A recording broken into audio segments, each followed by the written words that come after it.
Today on CityCast Chicago, why is Chance the Rapper and his former manager facing off in court? How are the city's independent music venues performing?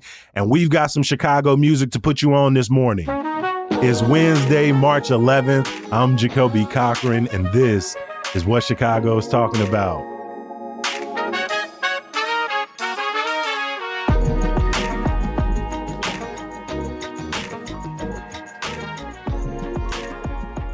I'm so excited to welcome our guest into the building today. Freelance music journalist Britt Julius is back with us. Britt, always good to see you, my friend. Thank you so much for having me again. Love it here. Oh, we love having you. We've also got co-founder of Chicago music platform Real Ones, Ben Moscow, in the building. Ben, welcome to CityCast Chicago. Glad to be here. You know, long-time listener, first-time caller. I've brought y'all in here for a little bit of a Chicago music roundup today. And we're going to start with this case, which has been in the news for about 6 years now, and is just getting in front of a jury trial. A recap for folks listening. Chance the Rapper, as most of us know, really started bubbling up in the city around 2012 after he released his first mixtape, 10 Day. The next year, Acid Rap drops on my birthday, and Chance quickly becomes the next big thing in rap, especially it's important for people to remember Chicago was increasingly in the eyes of hip hop and the music community during that time. And if we fast forward to 2020, Chance had dropped several more projects, including the Grammy Award winning Coloring Book, which is followed up by the not so critically acclaimed Big Day. And it feels like around this time, the public gets word of some drama starting to bubble up in the Bennett camp. You see, between 2012 and 2020, Chance is managed by Pat Corcoran. And unfortunately, that relationship after 8 years did not end on great terms. Britt, this is where I'm going to bring you in here. Around 2020, we first get word of a lawsuit from Pat, the manager, in Chance's direction. What are the details here? Yeah, so the lawsuit for some people probably flew under the radar because it was in November of 2020, which, as we all know, that was a really contentious year. We was dealing with a global pandemic. We had a lot on our plates right now. We did not care about what was happening with them. But, it stemmed from, I guess many people would say that it probably stemmed from, or the issues stemmed from the release of Chance's first debut studio album, which was The Big Day. That came out in July 2019. Unfortunately, it did not get the sort of critical or commercial success that we saw with Coloring Book a couple of years before. There had been a planned tour that was also going to be taking place that kind of coincided with the release of the album that eventually got canceled. It was going to be around the world and things like that. So in November of 2020, Pat Corcoran, who was Chance's manager, had actually sued. He had gotten removed as being Chance's manager, and Chance instead, I believe, put his father and his brother, Taylor, on his team officially to be managers in this case in place of Pat. And so in Pat's lawsuit, he was suing for a number of specific issues. He was saying that Chance had breached a verbal management contract, right? And so it's really interesting because if anyone knows anything about the lore of Chance the Rapper, right? He does not like contracts. He's very... Right. It's all, his whole story is independent artists, sort of being able to negotiate some distribution deals, working with big companies, big organizations, but largely remaining independent up from under the thumb of any type of label. Yes, absolutely. Absolutely. It makes him, and not like other artists who are like, I'm indie, which is different, right? It's just you're signed to an indie label. Chance is not signed to a label, right? So so that makes his case a little bit different in the eyes of things. And so with Pat, they had, allegedly a verbal agreement. And so in Pat's lawsuit against Chance, he was basically saying that there was really a sunset clause as part of this sort of verbal agreement or handshake deal.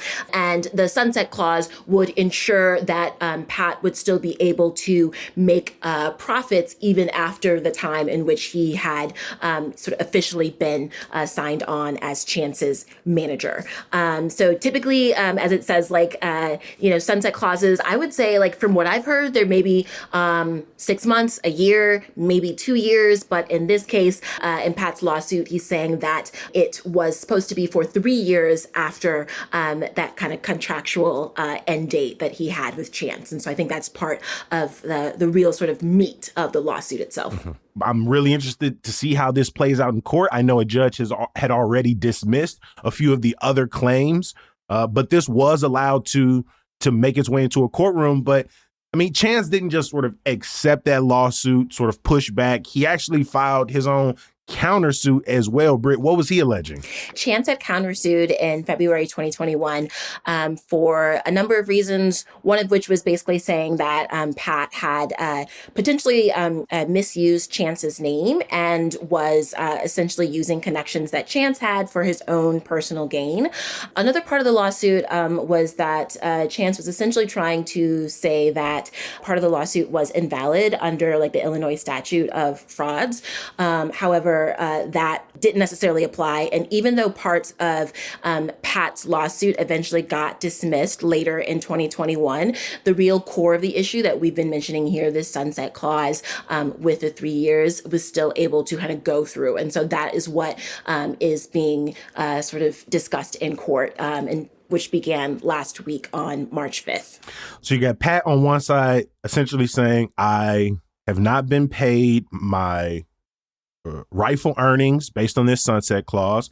He's also saying Chance blames him for the lack of critical success of Big Day and all of the criticism that came there. Pat said he was not listened to, that the album was sort of pushed forward, that his management was disregarded. Chance on the other side is basically like, hey, bro, before me, you ain't had no big clients. You didn't have no success to hold your name on. The Chance brand is essentially all of your success. And, you know, for people who may have never seen them together or isn't familiar with who Pat is, if you go back and look at the video of Chance winning the Grammy for let's say, Best New Artist, Pat is the first person he shakes hands with. So it is clear that these individuals at one point had a close relationship. Chance acknowledges that they did have a verbal agreement, that he was due 15% of the net profits, but continues to dispute any post-termination obligation. So you really have this sort of back and forth with, again, just their words serving as most of the evidence in this case. Ben, I'd love to bring you in here. I mean, I think overall it's just disappointing. I think people are surprised at how long this is dragged out, especially considering, you know, this first suit is in 2020. But I mean, I will say, like, from an artist perspective and as somebody that used to do artist management, that was like one of the first things that I started doing in music. The sunset clauses, it wouldn't be out of this world to see a 3-year sunset clause. What you usually see in that situation, though, is a dwindling percentage of profits earned. So if it's a 15% commission, it might, you know, throughout, then maybe that goes down to 10%, then 7%, then 5%, you know, in the following years. But I will say, like, the timing, it sounds pretty bad. Like, oh, this is a lot of years of work. But it is also important to remember, you know, how much Pat invested in his career and legitimately put up capital to make all of the success possible. And, you know, if Chance might be his only client in that case, but that means he was putting all of his effort and resources into that one account. And I know, like, managers in the early days, when an artist is looking for a manager, like, that is the most important thing. You want somebody that's, like, going to completely go to bat for you and make you the number one priority. So I mean, I think overall it's really sad to see this, like, you know, be unresolved, but I think it's very important to, you know, remember where Pat is kind of coming from. And it's the handshake deal. Like, there's a source that I was looking into this and found that, you know, Pat didn't want to, like, include, like, with the handshake deal, he didn't want to kind of, like, mention the sunset clause that explicitly because it felt like a prenup thing. And because Chance was so, you know, anti-contract, they both were, you know, really young, trying to figure things out. Yeah, it's a tough addition to the contract when it explicitly does lay out what happens if we're not working together. And, you know, having talked to, worked with, covered local artists. Is there a sense now in 2026 versus any year prior to this that up and coming artists are thinking more about this when they're working with potential collaborators, producers, managers, or are people, I don't want to paint this as vulnerability thing, but are people still kind of disregarding that and leaving themselves maybe vulnerable to this type of conflict in the long run? I mean, I would say, from artists that I've spoken to, many that I've spoken to, they have been trying to avoid working with friends specifically. So they might maybe work with someone who is an acquaintance or is a friend of a friend, but not someone who they have directly had that sort of like close relationship. I don't know if it's because of this or it's just something that they've kind of like decided on in that aspect. One thing I do know as well from a lot of artists that I've talked to is that they are trying to be more mindful in terms of just creating contracts, making sure that things are written,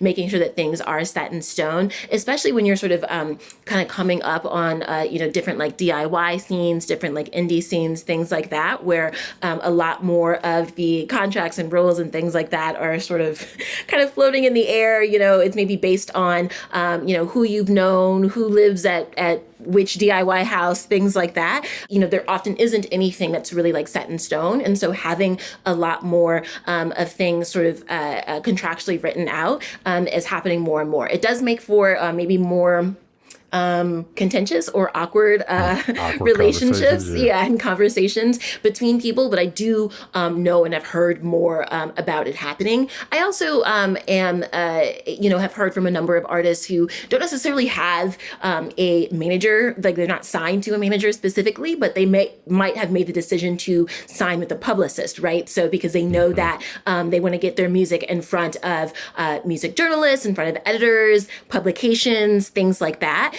And so they're kind of focused on that aspect a little bit more. And maybe some of the more kind of managerial duties, they're maybe handling those things themselves. As artists have been able to grow on social media and quickly do so, you see kind of artists, being able to feel like, at least at the start, they can do a lot of the things themselves and they can sustain their careers for longer without bringing somebody in.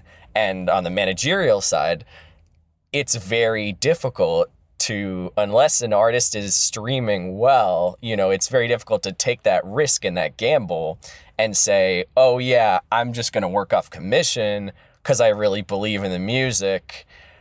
But there's no current revenue stream right now. Managing an artist is a really big commitment. I think people are definitely more aware that you need to kind of be that powerhouse. You need to know how to, at least a little bit, how to do these things for yourself, because then you're going to know if you're bringing on the right people to fill those roles. You have to know what it looks like yourself and can't really be going in blind. But otherwise, there just isn't as much value in bringing on a manager or a publicist, or like you have to be cued into everything that's happening with your business if you're an artist. And I think the awareness of that part of it is definitely going up.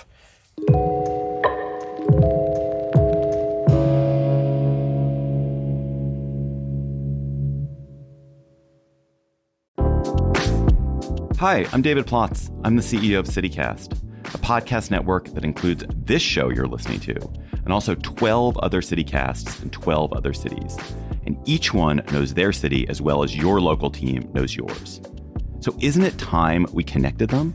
Don't you want to know how they're tackling their bike lane problems and housing challenges and sidewalk dog poop crises? That's why I'm hosting a new podcast called Your City Could Be Better. Because it could be. Every week, I'll chat with a different host in our CityCast network about what their cities are doing right and wrong, the weird things they're trying, and the surprising successes, so that we can all learn how to make our cities a little bit better. Listen to Your City Could Be Better on YouTube or wherever you get your podcasts. When I brought both of y'all in, I was excited to not only hear some of the music y'all are listening to right now, but as the weather is breaking, this gloomy, stormy, whatever the hell's happening outside my window aside, I know more people are outside enjoying shows across the city. And so I wanted to hear about some of y'all favorite places to go to listen and experience live music in the city. But then I was reminded of a report that came out just last month from the Chicago Independent Venue League that found that only about 22% of independent music venues in the city are profitable right now. And that's running above the averages we are seeing nationally. And there are a ton of reasons that are impacting this, from increasing production expenses, labor costs, artist fees, but also they say people aren't drinking as much. People aren't coming out for live music as much. I wanted to get you all's reaction to this as people who spend a lot of time in Chicago's music venues. Yeah, I am not surprised. Something that we have kind of noted as it relates to other areas of the music industry, in particular, like street festivals, is that it is really hard to make money nowadays. And by nowadays, I mean like post-pandemic, right? So pre-pandemic, not that it was like great or that it was easy, but we were sort of just seeing maybe the beginnings of the bubble popping when it comes to these festivals making money and things like that. And post-pandemic, as prices have risen for fuel, prices have risen for food, prices have risen for, standard wages, things like that, increasing levels of security. The prices for just hosting one festival or one show at a venue have substantially gone up. So I'm not surprised at all that this is an issue and that,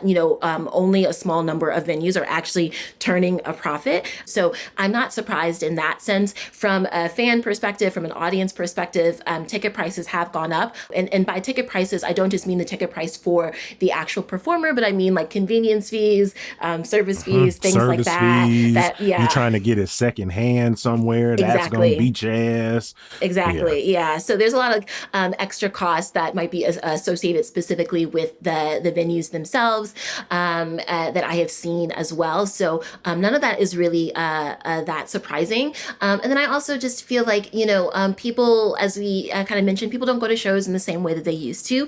They're not drinking in the same way that they're used to. They're not just going to shows to go to shows as well. People are very much interested in seeing the artists they want to see. So if they want to see Charlie XCX, or they want to see Beyonce, they want to see Taylor Swift, they're absolutely going to get tickets to go to, that show, and they'll do whatever it takes. But they're maybe not just going to a venue just to like check out who's randomly playing there and then spend some money on a couple drinks just because they're there and they have nothing else to do until the band performs, right? Like that was always a very integral part to a lot of live music venues, especially like a place like I'm thinking like Empty Bottle or something like that, or Lincoln Hall, where you can just kind of hang out. And then there's like another kind of section in the back where you can actually see the show. I think, that's not happening in the same way that it used to before as well. And that could really sort of affect things. So, Ben, how is this playing out in your sort of experience moving through these spots around the city? A big part of the Real Ones brand has consistently been throwing live events, really, since it's like been safe to do so after the pandemic. We've definitely seen rising costs when it comes to booking artists. We've seen rising costs when it comes to, renting a venue for the night. Some of the venues that we've worked with have notably, increased like the rental fee that they need to just keep the lights on. And, that definitely has become, that can be a barrier for us to want to do anything. It can be a barrier for any artist that's trying to book a show.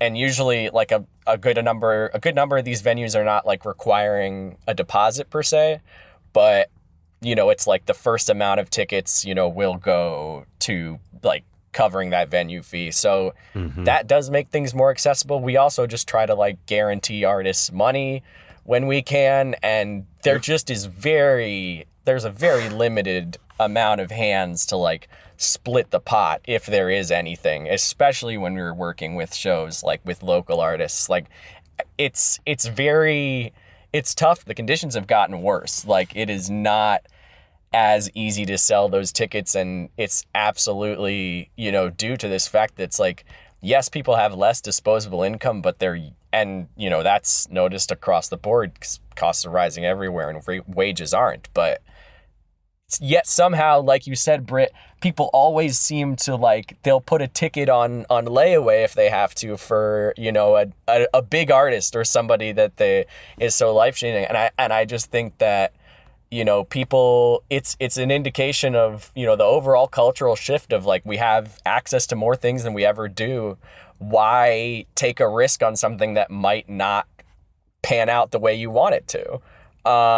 And that's a tough place to be as a society. I don't want to even like go to this new restaurant and spend money.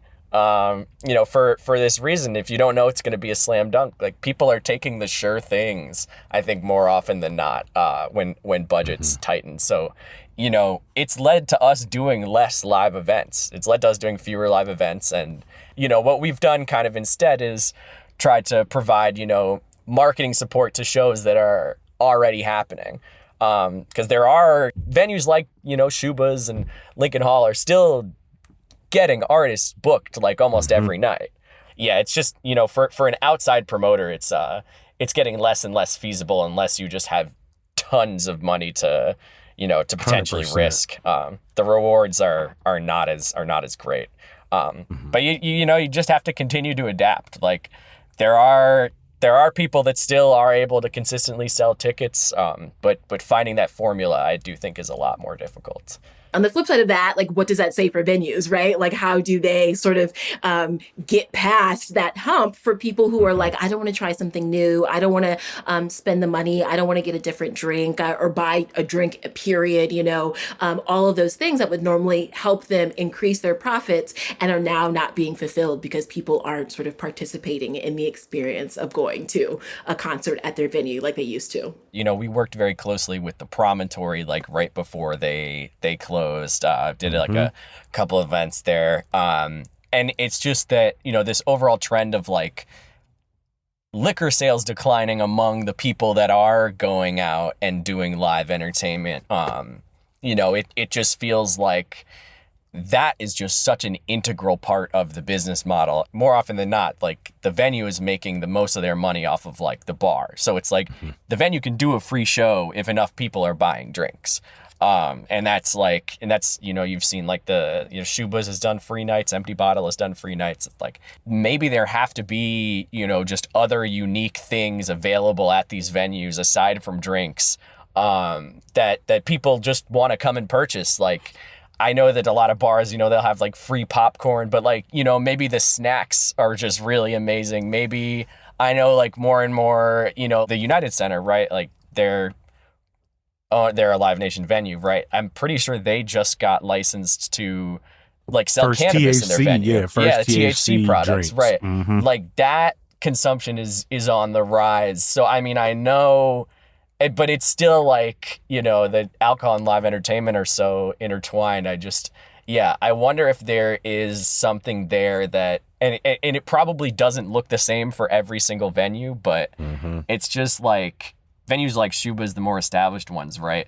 They've built up such a strong, you know, reputation of like, oh, we're going to book talent that we know you're going to want to see. So as that fades, it's just like that reputation of the consistent curation and, you know, not compromising on like who you're putting on the stage as well.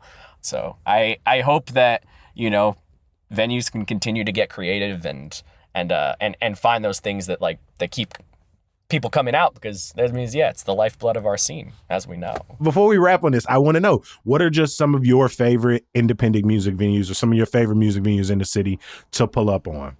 Britt?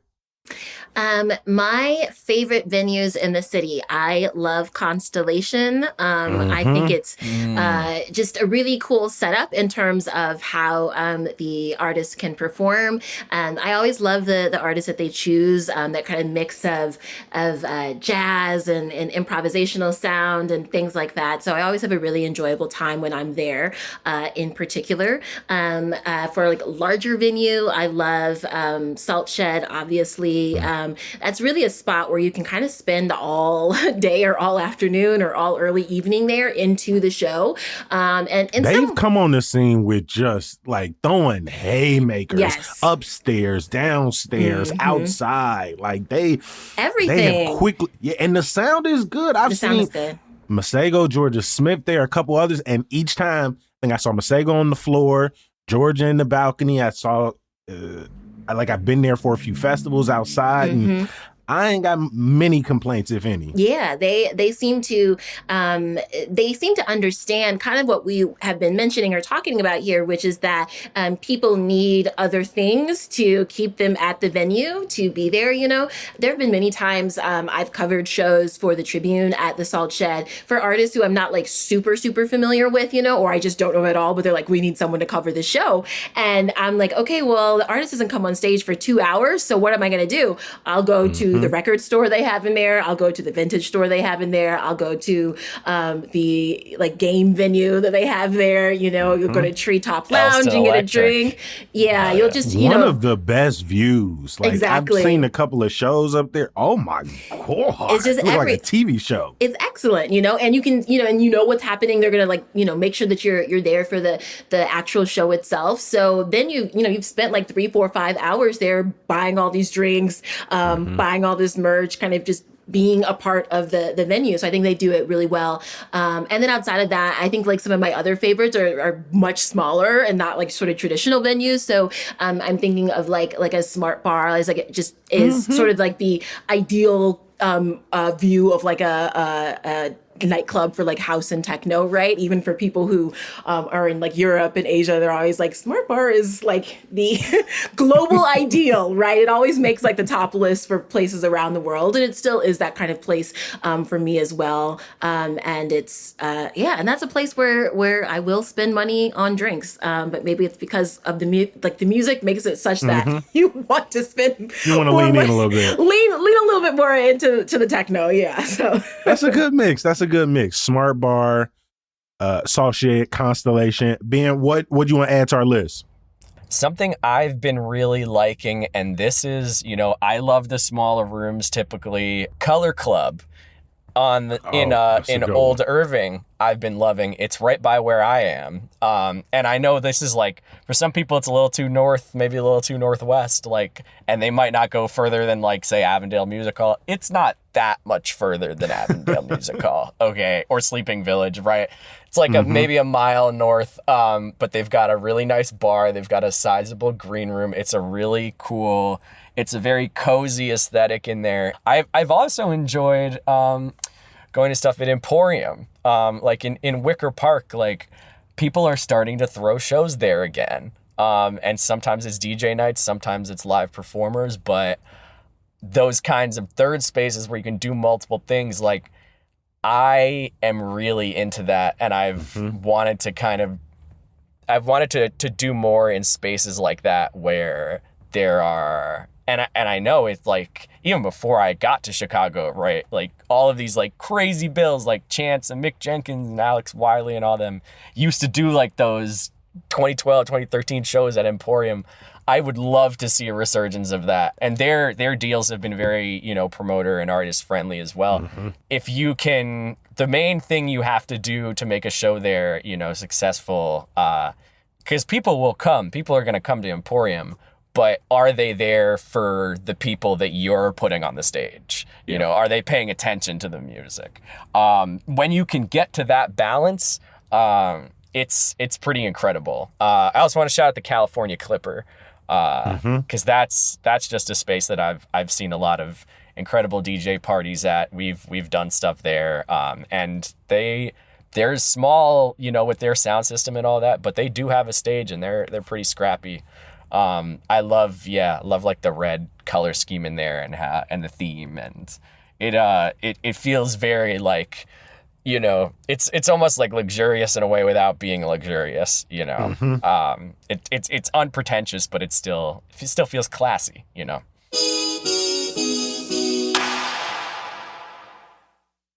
What are y'all listening to right now from Chicago artists? Music you can't stop playing that's in your rotation, or songs, albums that you are anticipating in the next couple of weeks or months? Britt, I'm gonna start with you. What you listening to? What am I listening to? There is this really, maybe like art punk is the way to describe it, band. They're female-led, called Edging. I love them. I have always loved, I wrote about her in the past, Gia Margaret. She has new music coming out.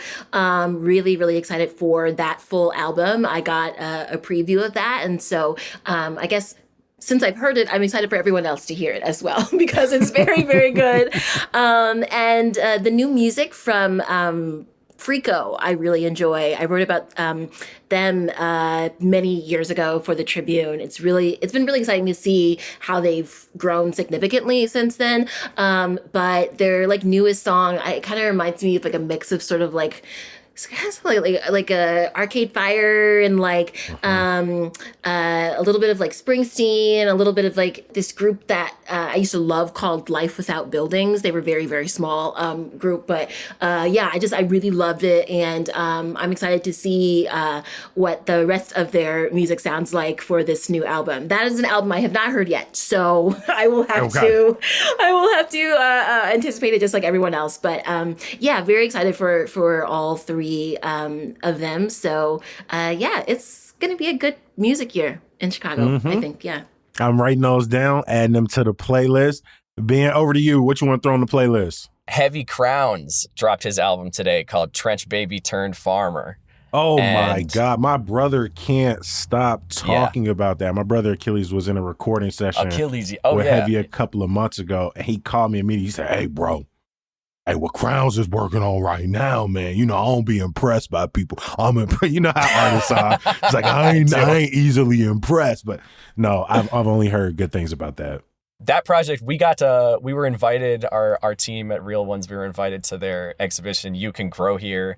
So we did an interview over there, and that was just kind of like a chronicle of Heavy's life, various different stages, and had like all of these, like, it was basically like a little museum installation, a bunch of different like, I don't know what else to call them, artifacts from like this stage of his life to that stage to when he started making music to, you know, just different transformational periods for him. Like, I think him and his team, shout out to Kat and Day at 3V Agency, like they are very intentional with creating a world beyond, you know, the project. So they have been really, really on the ball with like always kind of, you know, letting us know about a bunch of different events. And he's also just got so much going on that it's like, oh, if I can't make it to that, I know I'm going to get to something. So I was glad to get to that, to get to the closing ceremony, right, for the You Can Grow Here exhibition. So Trench Baby Turned Farmer by Heavy Crowns, definitely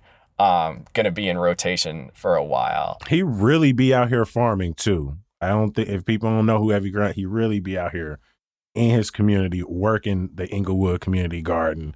I'm excited to give that a full listen.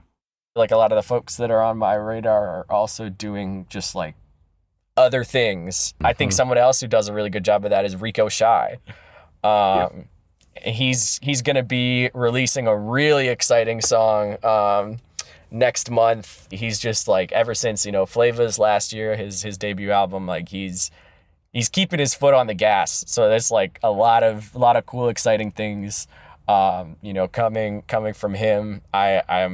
I just know it. And he's also got just like a really great, fully Chicago-based team around him that's helping in everything he's doing. Man, also the new Chicago scene, you know, I'd be remiss to not mention. 13 Degrees is going to be dropping this Ghetto Hipster tape soon. But that song Lyrics was a really nice preview. I'd been like waiting on that for a really long time. So glad that's out there. Plenty of people are talking about the new Chicago movement, and he's like the face of it at this point in time, one of the biggest faces. So excited to see how that grows. I'm excited for all of the projects y'all put on my radar. I'll add a couple, including Asha Omega's Full Circle EP that drops this Friday, her first project since 2024. She was recently featured on 2182 from Achilles with Kai Lee. One of my favorite songs off that Villain Arc project. I'm also excited for Wyatt Waddell's debut album, The Understudy. It comes out on March 20th. I've gotten to see him perform live a few times over the years. A fantastic live performer. Him and his guitar, they gonna bring the room down. I was just listening to his song, I Saw the Light. And so that is a album that I've already pre-ordered on my Apple Music, and there's already 3 songs available if people want to go ahead and get at a listen. I want to give a huge thank you to our guest, Freelance music writer Britt Julius, always good to have you in the building. Thank you so much for having me. And co-founder of The Real Ones, Ben Moscow. Thank you for making time live from the car. Thank you so much for having me. Really great to share the space with you. Before we get out of here, make sure you bookmark our website, chicago.citycast.fm. Of course, I can't close things down without some good news. Another day, another restaurant week is on the horizon. Andersonville Restaurant Week kicks off Sunday and runs for the next 2 whole weeks. And Westtown Restaurant Week is not too far behind, starting up next Friday. I'm going to drop a link for you in the show notes so you can see all of the participating restaurants. We're going to be back bright and early tomorrow. We'll talk to you then. Peace.